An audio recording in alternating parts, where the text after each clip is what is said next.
Hi, this is Larry London, and I welcome you to Border Crossings. Today, we are joined by three very lovely ladies who all are in different parts of the country, and they're here joining me today to talk about a new project. It's a concept album from China to Appalachia, and we're glad to have, first of all, Kathy Fink and Marcy Marxer, who are together, and also Xiao Tian, who is with us. And Xiao Tian is now living in Boston, and you're originally from China. Yes, Where in China are you from? I'm from Beijing. Beijing, the big city. And so you are, I guess, a dulcimer virtuoso. So for the benefit of our international audience in 100 countries, what is a hammer dulcimer? What is it? So the hammer dulcimer is a unique instrument. It expanded, to many different regions, and it became a part of the local culture. My instrument actually is a Chinese version hammer dulcimer. It is also called yangqin. This instrument was originally introduced by Western travelers in the late 16th centuries to East Coast China, so the Guangdong province and Hong Kong, Macau region, and later adapted into Chinese culture. So now my instrument, like its appearance has evolved over the last 50 years.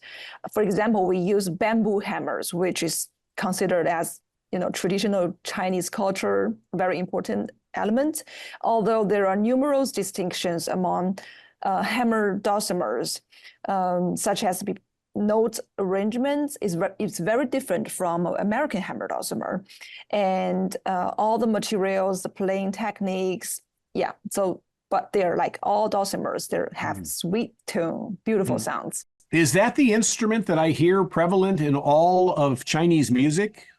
Or I hear like it's a stringed instrument, yeah? Yes. Okay. It's mainly used for folk music, traditional music, and also the ensemble music in China. And when it comes to folk music, I'm sure that our guests, Marcy and Kathy, are very familiar. You've won 65 or so Whammy Awards. Yes. What is a Whammy Award? It comes from the Washington Area Music Association, and the one we're most proud of is the most recent one, Best Global/World Music Artist, together with this group from China to Appalachia. That's wonderful. So whose idea was this project? How did you all come together to create an album from China to Appalachia? I would say that this group evolved over the course of about 5 years, where in 2017, we met Xiao Tian. She was an artist in residence at a performing arts center called the Music Center at Strathmore, and I work in that program, mentoring and working with the up-and-coming artists in the program. And we immediately had an interest in each other's music. So I invited Chow over to our home for a jam session with a couple of other musicians. Chow misinterpreted what a jam session was. She was newer to the US, her English wasn't quite as fluent, and she showed up thinking that this was about food and a gathering, and couldn't quite understand why I told her to bring her instrument. But when she got there, she saw a handful of people and their instruments out, and we all started playing music and found so much fun in finding music that we could play together.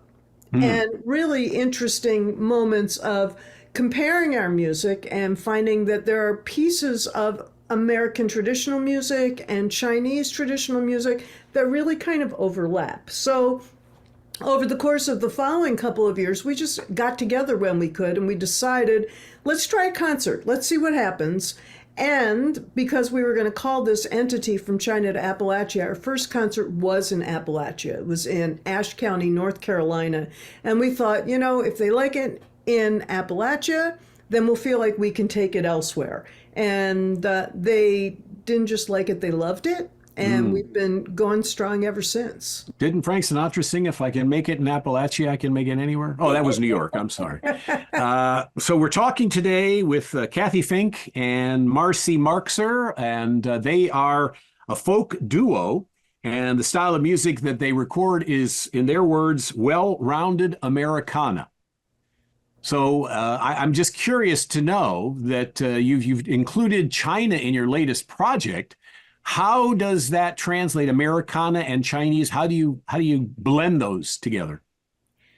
Well, the musics of the people, people in the countrysides, people in the hills, older generations of musicians, the music has so many similarities. We use the same scales, we use the same chord patterns, but what is different is really the layout of the music. So when we play a tune for Chow, she often really relates to it, and when she plays a tune to us, we emotionally and mentally relate to it. It's beautiful music. Then we need to sit down and take a close look at the structure before we can play it. Hmm. But there are so many similarities, and it speaks to the similarities in the hearts of people because that's where the music comes from. Xiao, were you a fan of folk and Americana music before you moved to the US, or is this something you discovered once you got here? I had no idea about the terminology Americana or American roots music. I'd say, to me, there are obvious contrasts between Chinese music and Western classic music. But however, there are basic music qualities that we shared in folk music. For example, we both place a high value on melody and textural significance of vocals and ensembles, or we call string bands here for the tradition. And so basically it has so many commonalities in scale, format, instrumentation, or embellishment, especially in some old-time fiddle tunes, where I can actually hear the same elements from Chinese folk songs. Wow, very interesting. Because, when I was in China, which was a number of years ago, I don't recall that Americana and folk was popular in China. They were listening to, Roxette and things like that. And I know I got requests on my program that I was hosting, and people said that we're learning English by listening to your music that you play. And the Carpenters are very big in China. They love the Carpenters because Karen Carpenter had a great voice with everybody could learn English because she articulated so well. So what are you going to do for us first, Chow? I guess you guys have recorded this song, and it's on the new album From China to Appalachia. And so what is this first song you're going to do? I think we're going to share the first song, The White Snake, from our album. So the White Snake is actually the legend of the White Snake story in China. The specific tune is from the TV show The White Snake. It's very popular, very famous one called the Bai Su Zhen. So the 青城山下白素贞. And I'm the leading vocal, very brave try under the encouragement from Kathy and Marcy. Thank you so much. So I hope you enjoy it. And Kathy and Marcy added their talents to this famous Chinese tune on ukulele and five-string banjo. All right, White Snake. And this is From China to Appalachia on Border Crossings.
Border Crossings, that's from China to Appalachia. The song is called White Snake. And you mentioned that it's a traditional Chinese sounding song. I thought immediately when I heard the name White Snake that it was the rock band called White Snake. I thought you were going to do one of their songs, but sounded beautiful. We've got Xiao Tian. We're also joined today by Kathy Fink and Marcy Marxer, who are folk singers in their own right, two-time Grammy Award winners. So, I mean, that's pretty prestigious. That's way up there. Win the Grammys, not one, but two. You're getting greedy. So where are the Grammy Awards? I'm looking behind you and I don't see them. They're in another room. Oh, okay. They should be proudly displayed. Right here. The Hall of Banjos. Yeah, I see. How do you play them when they're hanging on the wall? They have to take turns. They take turns.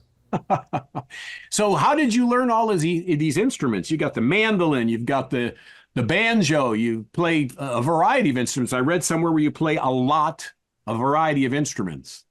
Marcy actually plays about 50 instruments incredibly well. She is a string instrument wizard, but she also plays beautiful percussion, world music flutes, things like that. And my primary instruments are the guitar, the 5-string banjo, and the ukulele. And we've been playing for 50 years. So once we started immersing ourselves in American roots music, it's just kind of like you're thirsty and you can't drink enough. We learned a lot hanging out with some of our own heroes and heroines who played really antique styles of music as well as contemporary styles of music. And I'm going to say we've put in a lot of practice time and we're still doing that. And it's been heavily renewed by the challenge of learning how to play some of the music that Xiao Tian brings to our group, because yes, the notes are the same notes that we have, but they're in a very different order. And it's like in American old time music, your fingers get used to a certain batch of patterns and you can whip them off.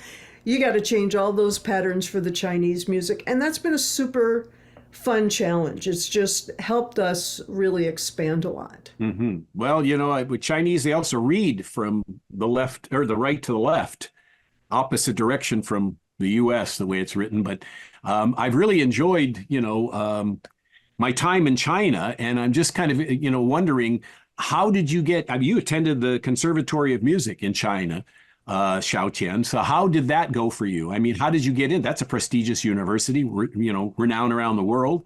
So what, you were majoring in music, I assume? Yes. Actually, I started to learn this instrument at age 5. So at age 12, I got into the middle school affiliated to the China Conservatory of Music. So at very young age, I started to receive the professional music training. I don't know. It was very competitive, I'd say, because China has a large population and a lot of talented young people wants to alleviate their music talents in the professional setting. So I guess I just very lucky because a lot of them are very good. Mm-hmm. So I went to the China Conservatory of Music for my bachelor degree in music performance, especially in Yangqin performance, and my master degree in musicology. So that's your path? Entire 13 years in the same school system. That's wonderful. Now I know that I think it was Kathy mentioned that you guys were inspired by the antiques of folk Americana. And the U.S. is only 250 years old, and Xiao Tian knows it's 5,000 years of China history. So they've got a lot more history to draw from. And music has evolved definitely throughout the years in Asia and here in the United States. Now, for Kathy and Marcy, has it always been folk and Americana for you guys, or did you start off with something else, or? For me, it's always been folk and Americana with other things, with some gospel, with some jazz and swing, early stuff. My mom had a trio that worked around Detroit, singing the hits of their day. My aunt played the guitar. So, and I grew up listening to Motown also. I mean, you can't live in Detroit and not listen to Motown. I'm from Detroit, so Are you? yes. Me too. Oh, okay. I'm from the Southfield area, Oakland County. Yeah, we're from different places, but there were so many musical influences, but it's just the sound. The sounds really draw me in. When I was a baby, my mom would put a harmonica up to my mouth and I'd breathe in and out and hear the sounds and laugh. And She's still laughing. She really put me in front of all kinds of different things. But what you'll hear on the record for me mostly is the cello banjo. And I'm really happy with that instrument. It's tuned like a cello, but it's a large banjo. They were made in Europe in the very early 1900s, and some maybe a little before, and then in the United States in the early 1900s. And then they disappeared. But about 15 years ago, I got my hands on one through Mike Seeger, who was a very dear friend, ended up playing it on YouTube, and the banjos are being made again, and they all have my name on it. But it's a great old, funky, dark kind of sound, but you'll hear it as the bass on the record. Is it played with a bow like a cello is, or? No, it's plucked. It's played It's either plucked. with fingers or with a Yeah, you got to You'll pluck see it. You it. got to be a plucker to be a banjo player. So, It yes. helps. And the cello banjo is kind of part of the secret sauce of our sound. We use a lot of different instruments, but I would say that our centerpiece sound, if we were going to pick one, would be Chow, of course, on the yangqin, on the hammer dulcimer, Marcy on the cello banjo, and me on the 5-string banjo. That's sort of where I feel like the seeds were initially planted. And, here's Chow starting to learn her instrument at the age of 5. I, at the age of 12, started learning how to play guitar. I had lessons for about 6 months, and then I was on my own. And I was 21 before I picked up a 5-string banjo and heard anybody play it and got any, lessons. They weren't formal lessons. They were just, here's what you do. And so we have really varied musical backgrounds. But, as soon as I started playing the banjo, I started digging into all this amazing both vocal and instrumental music that the banjo is associated with, and that was 50 years ago. I haven't looked back. Yeah, banjo has been prevalent in the bluegrass and a lot of country music, and certainly in Americana music as well. We're talking with Kathy Fink and Marcy Marxer and Xiao Tian, who are a part of a brand new project from China to Appalachia. Now, for the benefit of our audience in the worldwide countries, we're on in 100 countries around the world, and they would probably want to ask you guys, what is folk Americana music? What is it? There's a lot of people, it's a word, but what does it mean? Well, it means 1,000 things to 1,000 different people. So what does it mean to you guys? I feel like we look at it as music that has roots in tradition, but branches in the future. And I think that we, as a group, pulled that off with the nature of the kinds of instruments that we're playing, but our willingness to take the music that those instruments make both back to the past as well as to the future. All right. Well, I hope that our listeners understood that. Also, if I might add, we look at American traditional music as far as we can, and then we look at the roots of the American traditional instruments. We look at England and Ireland and Africa and China, any place we can to get the influences that came to our country. Absolutely. American roots music is rooted in the cultures of the people who moved to this country, as well as the people who were already here before new people came and took over. So, this music is interspersed and intertwined from African and Black traditions, from Native American music, from, things that morphed into something else in the Appalachian music when people, Appalachian Mountains, when people moved from, say, England and Ireland and Scotland, and they brought their mouth music with them. They brought their fiddles with them. And there's just, there is a large melting pot, but it's important to remember what got melted together in there. What's the ribbon for behind you on the wall? That ribbon is from first place in a banjo contest. Wow, nothing less than first place. Kathy Fink and Marcy Markser joining us here on Border Crossings today, along with Xiao Tian.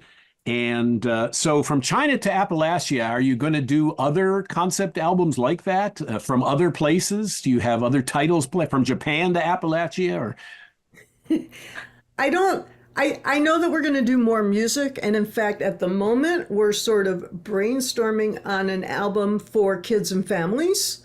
But I don't know that we would call a new album from another country to Appalachia. I think the mix of music that we have now, we are collaborating with other musicians. We have a concert coming up in a couple of months where we have a sitar player joining us.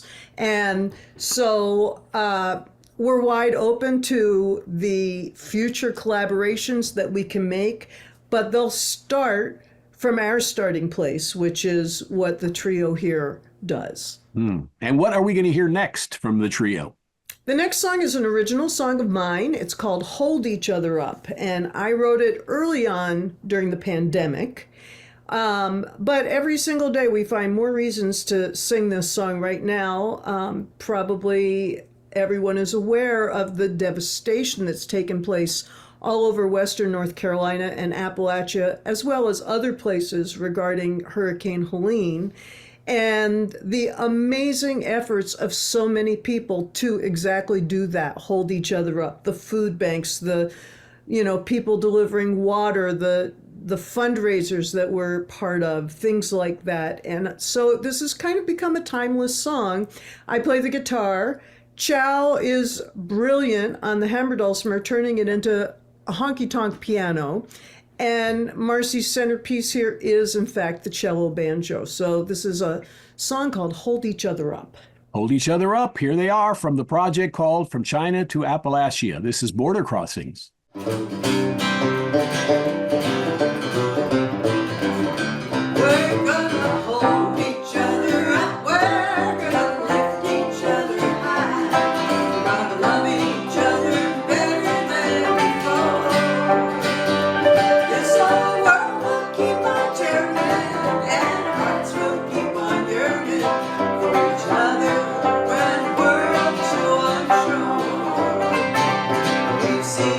Troubles in the past, some gone by.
That song is called Hold Each Other Up. And as Kathy explained just a few minutes ago, it's well grounded in a variety of different styles of music and influences.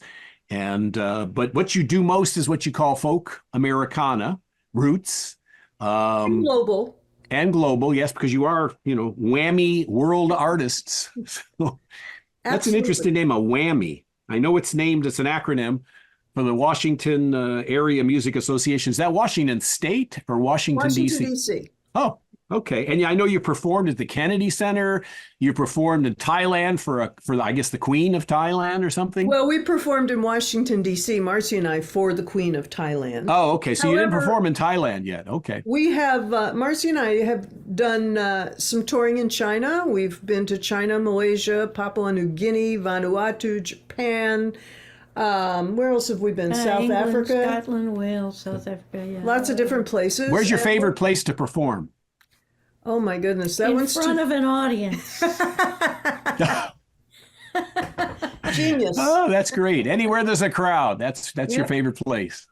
Well, that's great. That's wonderful. You got a chance to eat the delicacies in China, I assume, when you were touring there, which Xiao probably knows. But I when I got there, my first trip, my host at that time took us to a restaurant, and we got scorpions. Ooh. They ate scorpions. So I don't know if that's a common dish, but it wasn't for me. Which part? Like which part? Beijing. The scorpion. Beijing. Which part of the scorpion? The whole thing was fried on a plate. And it's like, what? My favorite. Your favorite. My favorite. And they have snake blood soup and a lot of different things that you can't get outside. And here in America, Chinese food is not what they eat in China. No. So it's very different. No, but everything was fresh and clean. We have to get Chow to cook for us if we want real Chinese food. There you go. I bet sure she makes a mean bok choy. But I do want to, from your journeys in China and in the U.S. and touring, and the audiences are different in every different culture you go to. The audience respond differently. They react differently. What was the strangest or most unexpected reaction that you ever got from an audience? Are you asking Chow? I'm asking anybody who wants to jump in and answer, because I know that in Japan, where I lived for 2 years, the audience is there when they leave a venue. They leave one row at a time. Unlike here in the U.S., where everybody gets up and pushes their way to the aisle. It's very organized. Yes, I have a story about leaving. So we were in Vanuatu, and we were playing. There was 3 of us, and we were playing this beautiful song, and Kathy was relaxing in the moment. There was a crowd sitting on a hillside. It was really absolutely beautiful. And I was playing with my eyes open. Kathy was playing with her eyes closed, and we were with a fiddler who was also looking at the audience. And Kathy was just on another planet. She was really playing so beautifully, going inside and putting it out there. And this huge snake came into the area, and without really making much sound, some people tried to get the snake. Somebody was trying to hit it with a shoe. Somebody hit it with a stick. And then they grabbed it and killed it and tied it in a knot and paraded it around the crowd. But in the meantime, the whole crowd left. So at the end of the tune, when Kathy opened her eyes, everybody was gone. Ah. It was a beautiful audience, and she opened her eyes at the end of the tune, and there was not a soul. And where did everybody go? A pig ran by. That is funny. So a lot of artists sell sweatshirts and T-shirts at their merchandise stands. You sell snakes. Maybe white snakes. Yeah, white snake. There you go. I love that. That's a great. So let me ask you about your songwriting. Is it a collaboration? Is it one person writes the song, the other person writes the lyrics? What's the process like for you 3 when you're creating music, when you're writing songs? We haven't written very many songs together as a group. I write a lot of songs, but what we have done is rearranged a lot of music together as a group. And that process is very collaborative. We simply start with, what's the basic melody? How's this basic tune go? then we usually know what instrument Chow's going to play. She's going to play the yangqin or the hammer dulcimer, unless, of course, there's at least one piece where she plays, we call it the four treasures. What's the Chinese word, Chow? 四宝，四宝。 And those are bamboo sticks, two short bamboo sticks that are each held in one hand, and they make a percussive sound. But typically, you know, we start with what's the basic melody, and Chow can play it, and Marcy and I will go back and forth on a handful of different instruments to find out what sounds are really going to make this piece of music work. Sometimes it's me on rhythm guitar, like I play on Hold Each Other Up, and Marcy on cello banjo. Sometimes it's me on rhythm guitar, Marcy on the mandolin. Sometimes it's our, you know, what I already called our secret sauce of yangqin 5-string banjo and the cello banjo. And then we really just, a part of how we sort of do this is by having free-form jam sessions and listening to what parts of those jam sessions are worth holding on to. And we continue sort of forming an arrangement based on that. Chow, what do you think? Yeah, I'd say we will definitely compose a lot of some tunes in the future together, and we are actually working on a new project together based on the From China to Appalachia. But for now, what we are doing is, just as Kathy mentioned, we are like blending different colors, instrumental colors into one, showing that the colors of China and the US can really create something together, create a beautiful picture together in this project. So this is the most wonderful aspect of intercultural collaboration to me. Do you guys have a group name, or do you just simply go by Marcy, Kathy, and Chow? Or We actually go by From China to Appalachia. that's what you call your group, as well as the project title, Right. From China to Appalachia. Oh, that's interesting. You know, I was wondering how you introduce yourself. So for this project, you're From China to Appalachia. What happens on the next project? Most of our projects are Kathy Fink and Marcy Marxer, but I have to say Chow has a beautiful, absolutely beautiful CD under her own name, and it's worth having.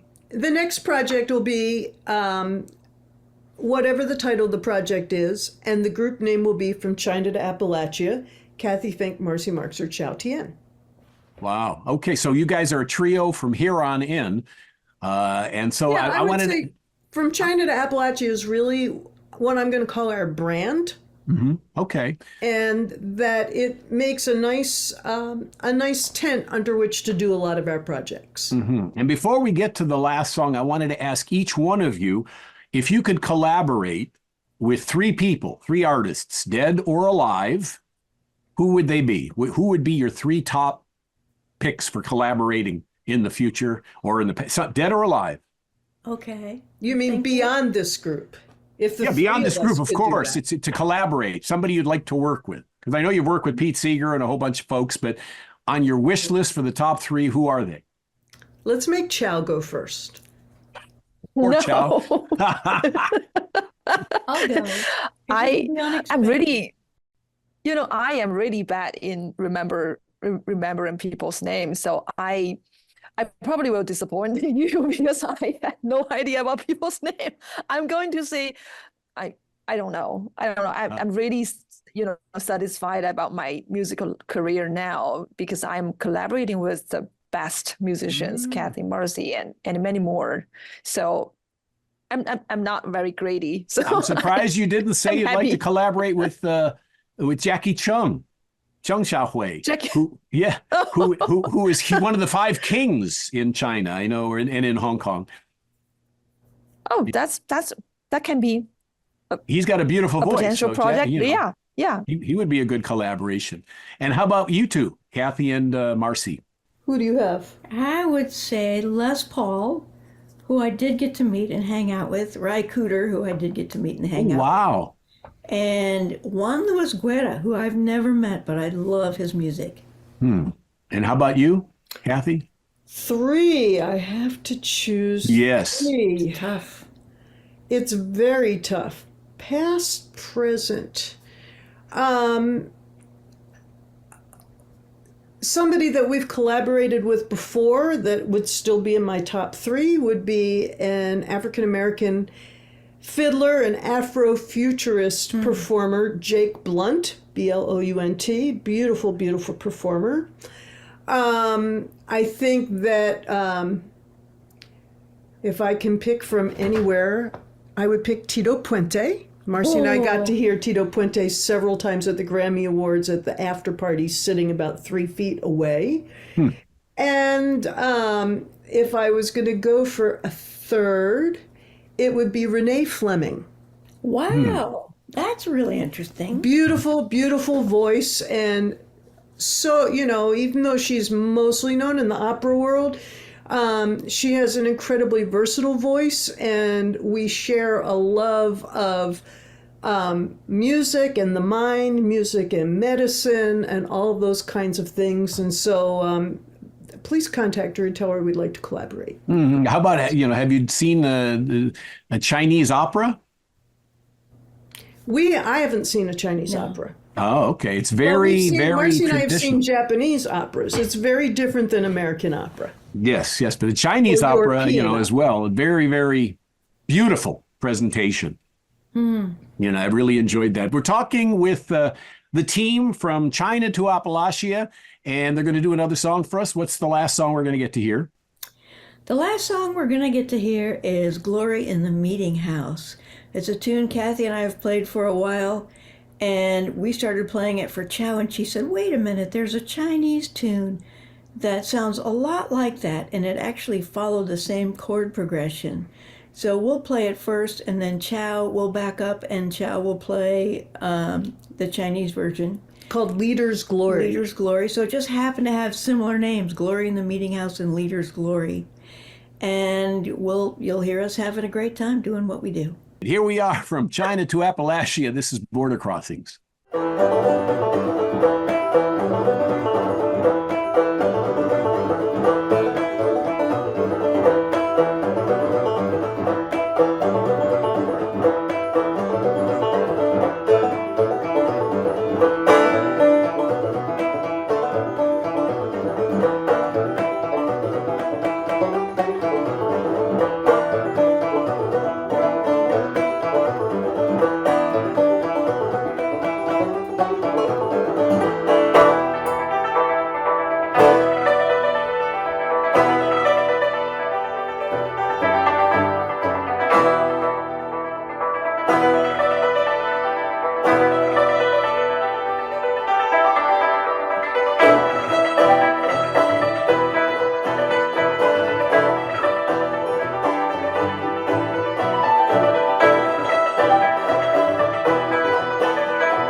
And that is a two-song medley combining two different songs together. And it's on the new project. It's on From China to Appalachia. And so you guys have been together for how long now?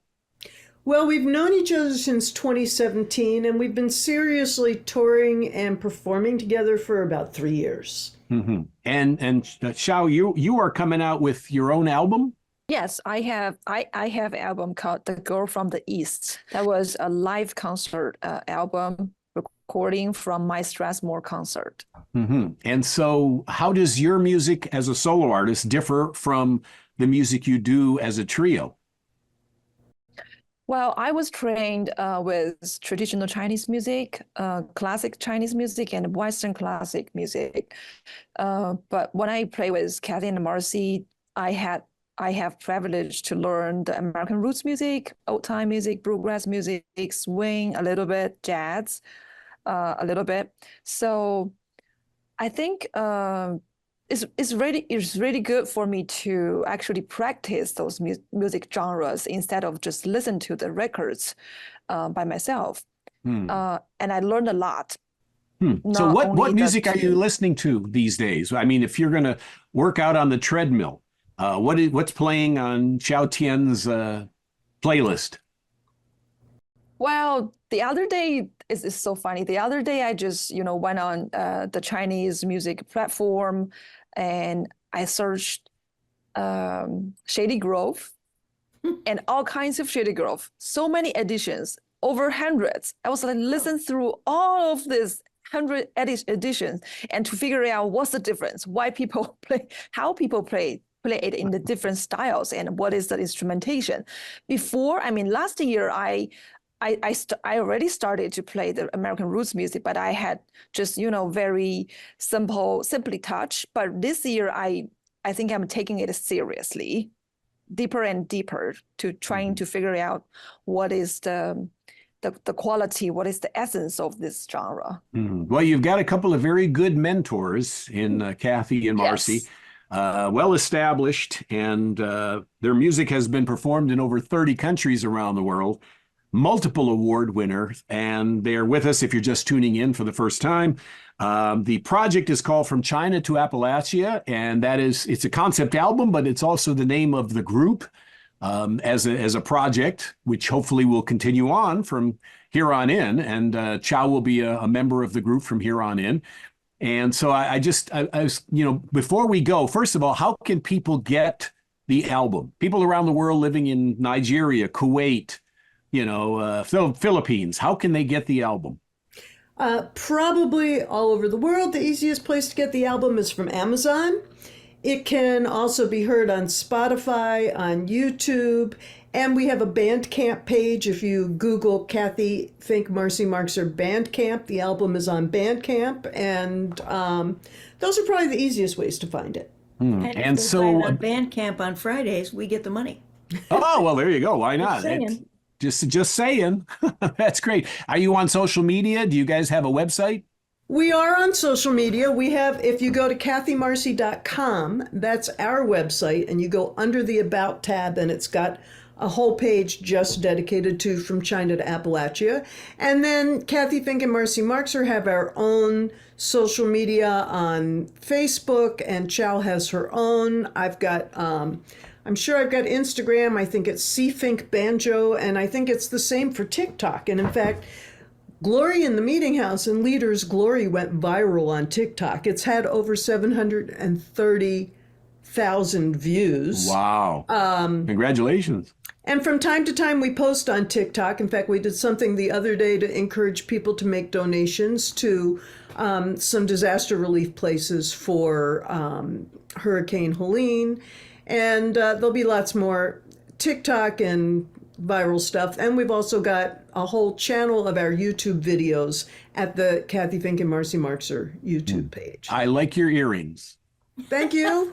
Thank you. So, Xiao Tian, where can people find you on the social media world? Okay, I have my own website too, chaotianmusic.com, and also Instagram, chaotianmusic, Facebook, the same name, everywhere, also TikTok. And if people from China, they can find me bilibili.com. I don't know if you know that. No, I know WeChat, but I don't know Bilibili. Platform. Right, Bilibili is the Chinese version, YouTube. But my name is quite different. I use 不若先生. So before you go, I want to give you a chance to give a message to the worldwide audience that are tuned in. We have 350 million people tuning in every week. And so it's your chance to say something. Now, the audience that VOA has includes the troops. So if there's anything that you'd like to say, and Xiao, you can say what you want to say in Chinese if you want. If you want to send a greeting out to your family back home in Beijing, you know, that would be fine. Go ahead. Anybody who wants to start. I'll go first. I don't know. Well, follow us from China to Appalachia, Chao Tian, Kathy Fink, and Marcy Marxer. Our group is a multilingual musical collaboration. We play good stuff, musically and linguistically. We love to share our music with you. Just follow us and get a copy of our album. From China to Appalachia is almost sold out. So hurry. I think one really important thing to remember, especially since there are so many difficulties in the world, some of those difficulties are caused by people, some of them are caused by nature, but there are always people who are ready to help. Really just totally respect that. We ourselves are ready to help in any way we can, and it helps us remember that heart-to-heart connections between people, no matter where they're from, are very real and very honest. And that's one thing that I appreciate about Kathy and I being able to play with Chao, is to have another world perspective where we can still meet heart to heart. I think it's, to sort of pick up where Marcy left off, our governments can do what they're going to do, but as people, we can look anyone in the eye and try and talk to them. And really that's what we're trying to do with our music, is share the possibility of love, of communication, of collaboration. And I just want to send a big dream and hope and wish for peace out there in the world. I want to thank the troops for doing what they're doing to try and help peace happen and keep people safe. And in the tough times, both behind us and ahead, music is one of the things that makes life better. And we want to thank everybody for being part of this and listening. The universal language is music. And of course, we have the universally acclaimed From China to Appalachia, who are here with us. And well, thank you very much for joining us. It's been a pleasure to talk to all three of you and to meet you. From China to Appalachia is the name of the collaboration, the name of the project as well, with Kathy Fink, Marcy Marxer, and Xiao Tian. And I thank you for watching here on Border Crossings. This is VOA TV.